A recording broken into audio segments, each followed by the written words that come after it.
Bonjour à tous, en ces temps difficiles, Salary Solutions s'efforce de vous donner des informations utiles à votre activité et aujourd'hui dans cette vidéo nous allons parler des absences qui coïncident avec le chômage force majeure.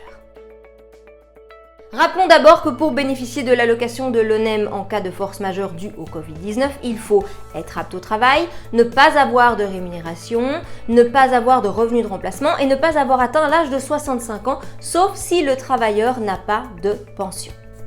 Que se passe-t-il maintenant si le travailleur tombe malade avant le début du chômage force majeure? Eh bien, les jours qui précèdent le chômage temporaire vont être payés par l'employeur selon les règles habituelles, c'est le salaire garanti.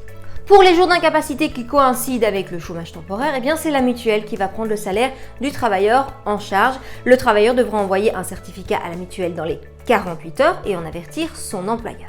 Que se passe-t-il maintenant si le travailleur tombe malade pendant la période de chômage temporaire? Eh bien, c'est la mutuelle qui prend en charge le salaire du travailleur. Il ne bénéficie donc d'aucune allocation de chômage. Le travailleur devra encore une fois envoyer son certificat dans les 48 heures à la mutuelle et en avertir son employeur. Le travailleur a eu un accident de travail avant la période de chômage temporaire. Que se passe-t-il dans ces cas-là? Eh bien, c'est le salaire garanti qui est pris en charge par l'employeur selon les règles habituelles.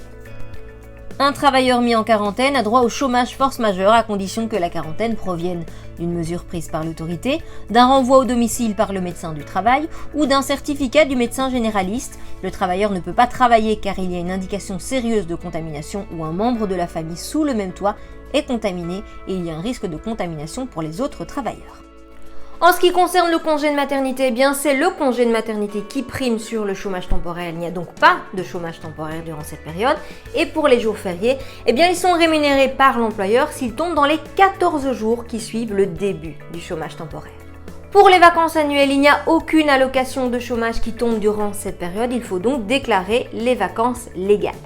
Lors des repos compensatoires, qu'ils soient payés ou non, il n'y a aucune allocation de chômage.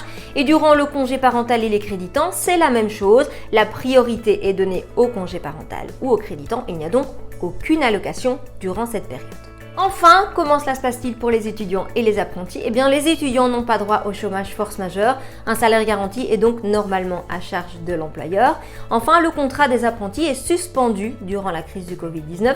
L'apprenti perçoit une allocation de chômage si l'employeur a déclaré du chômage temporaire. Si ce n'est pas le cas, eh bien, il ne perçoit aucun revenu.